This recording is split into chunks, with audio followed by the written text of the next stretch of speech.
So we can now see that a key outcome of the French Revolution was to establish a link between the top positions of two hierarchies. First, a new elite school had been established with the explicit purpose of training leaders. It took its place at the top of a collection of elite schools, all of which were training students to take their places in the elite workspaces of national government. As we will see, two more tiers of technical schools will develop below these elite schools, producing graduates whose statuses would be much more ambiguous and would have to be negotiated over time. One cannot understand engineers in France unless one also explores the emergence of these lower status engineers, both within government and in industry. Second, the radical political move to terminate the absolutist monarchy and to establish a republic had also produced, in the midst of these dramatic changes, an important continuity. The authority of the centralized executive administration of the state. Over the next 200 years, the authority of technical state administration would remain fairly stable in the midst of what would otherwise appear to be continued dramatic transformations, even sometimes disorder, in the dominant political orientation or the dominant political structure of the centralized state. In other words, although the French Revolution settled the identity of French society as an organized whole that progressed in the sense that it was moving towards a state of perfection, rather than away from the past, as is the case, say, in the United States. And it also settled the identity of the state apparatus as a centralized organization that would lead society toward perfection. What it did not settle was the political leadership of the country. Who should be in charge? Who should lead? As I mentioned earlier, France refers to itself today as the Fifth Republic. Now, how did we get from a First Republic to a Fifth Republic? What's the deal here? This label is an indicator of the fact that over time and continuing through to the present, many different constituencies, including even a revised monarchy, and remember that Britain today still has a monarch, have jockeyed for control or positions of leadership in society's march toward perfection. As the anthropologist Paul Rabinow has remarked, based on his long experience conducting research in France, quote, "In Paris, every square inch of territory is contested by half a dozen groups," end quote. So, to get a feel for this evolving political context for the work of the state engineers, let's take a brief, somewhat whirlwind tour through French political history of the 19th and 20th centuries. Having at least some understanding of this political history and of the transformations that take place, some understanding of the turmoil in the top stratum, will also help you understand the emergence and evolution of the private sector in France, and of the education and the work experience of the lower status engineers. So here we go. The First Republic ended when Napoleon staged the coup and took control of the government. In his constitution as first consul, Napoleon consolidated the centralized state, now a centralized nation state. He codified the laws in what is still known as the Napoleonic Code, abolishing feudal privilege and establishing equality before the law, freedom of conscience, free choice of occupation, and guarantees against arbitrary arrest. Napoleon significantly expanded the educational system, which is crucial in a world that's attributing authority according to the merit that people demonstrated through education. Napoleon also cleverly established the Catholic Church as a state church, which subjected it to strict governmental control, acknowledging it, but making sure that it is subordinate to the central government. And finally, he established a central bank and the French franc.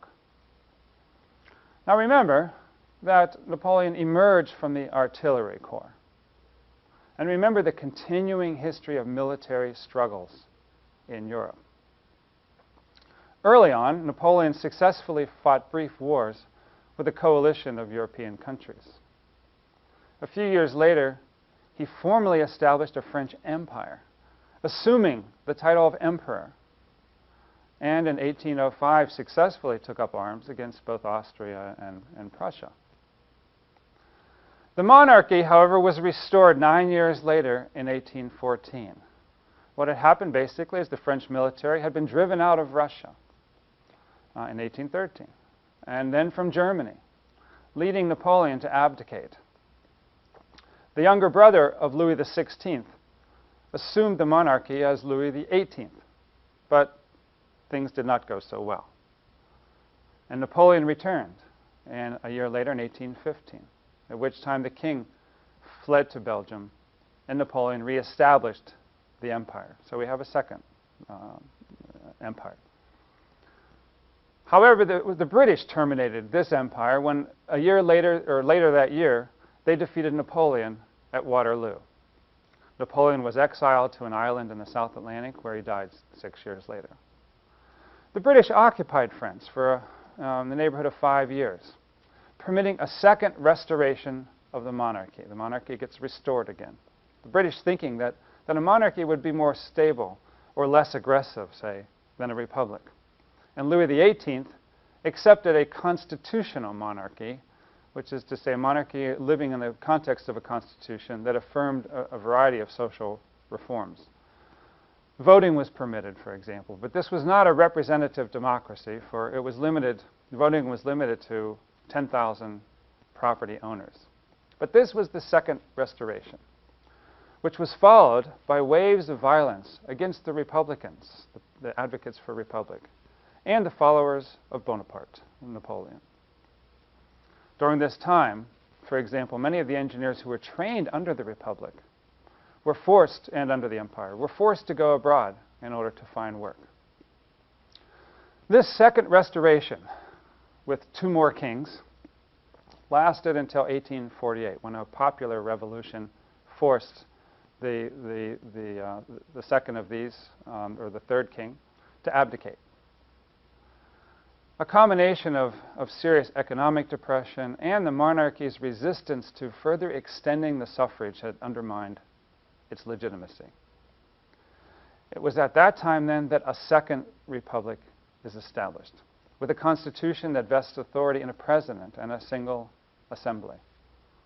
But it was a fairly conservative governmental structure run by the bourgeoisie, basically, who still lived in fear of radicalism from the working class.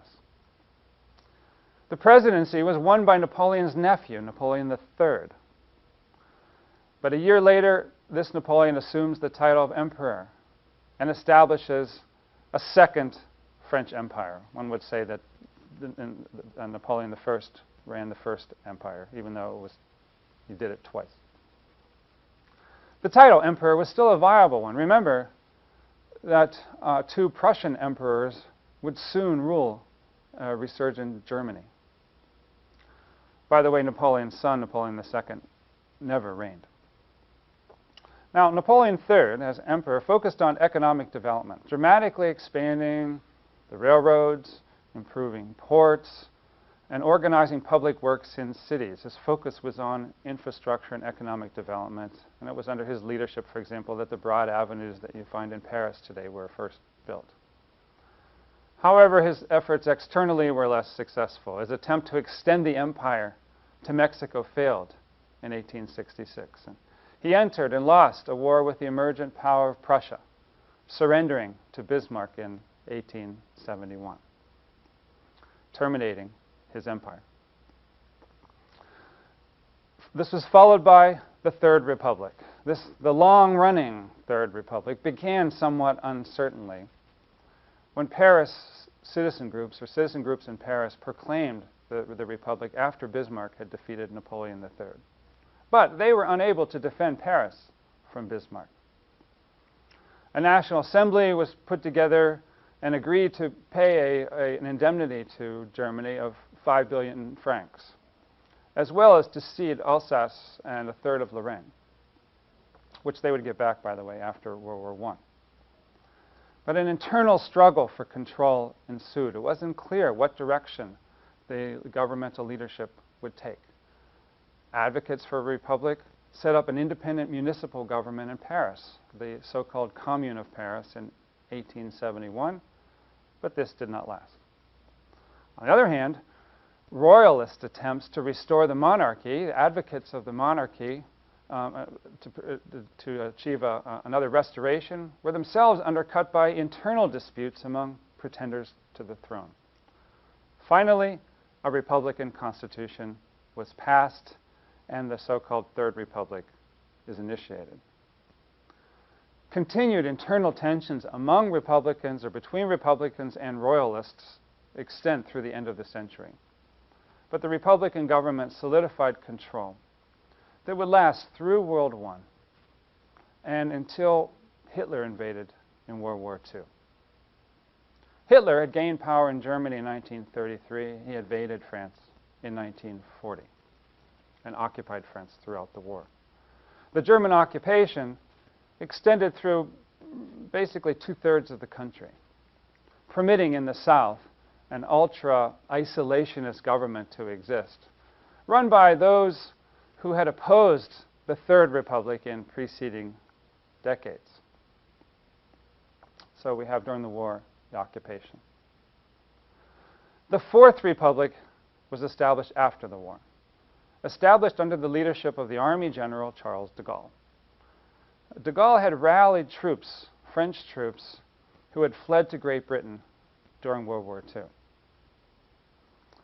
However, once the Republic was established, the Fourth Republic, established after the war, de Gaulle steps down soon thereafter when the new assembly established by the new constitution disagreed with his views that France needed a strong executive. Now, after the war, after World War II, the Fourth Republic participated in a series of cooperative European economic organizations, although always intensely concerned about the preservation of its national identity.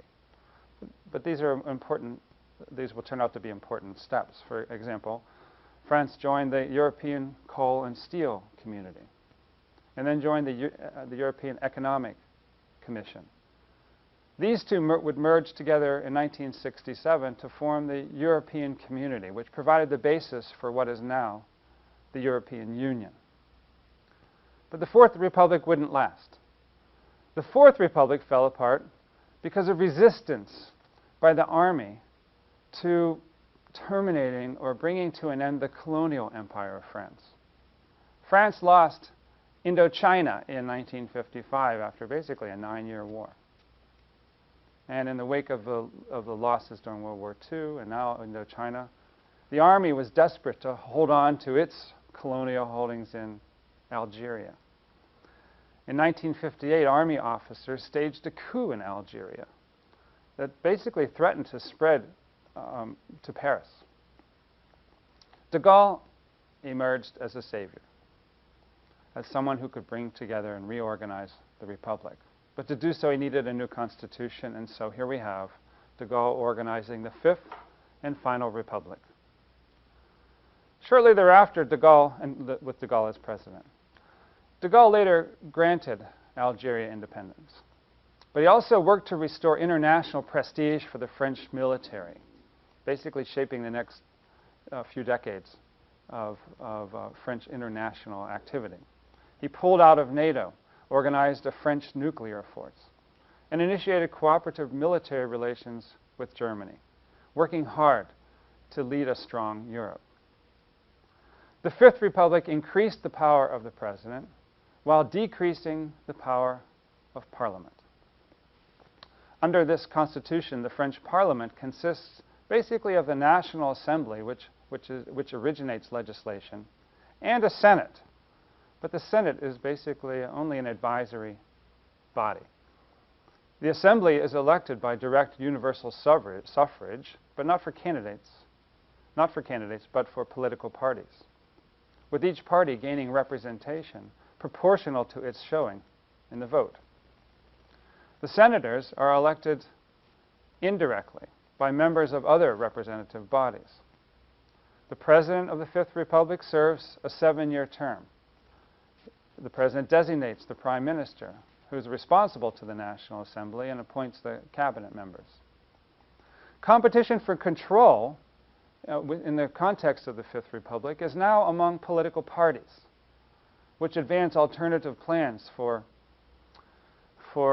advancing the French state and French society towards this ultimate state of perfection. So basically, there have been a couple of leftist parties, think socialists, with an emphasis on governmental control of the economy, and two basically center-right organizations, which argue not for privatization in a broad, let's say, Anglo-American sense, but for somewhat reduced governmental control. That's the way the terms of the debate gets fought out in France. The Constitution did this for the Fifth Republic also preserve the centralized structure. France is divided into 22 regions and 96 metropolitan departments. The term department is important here. It's suggesting a part of a whole. Until 1981, for example, the leaders of the departments were prefects appointed by the central government. The departments are now themselves divided into communes, which are governed by elected municipal councils, each of which elects its own mayor. Throughout this period, the turbulent period of 200 years of political transformations, the École Polytechnique and the Grandes Écoles, the elite engineering schools, continued to supply the technical leadership for the state apparatus. In this sense, the top layer for engineers in the workplace was fairly stable. But what did change during this period of time significantly for engineers was life on the lower levels. Let's now turn to explore their development.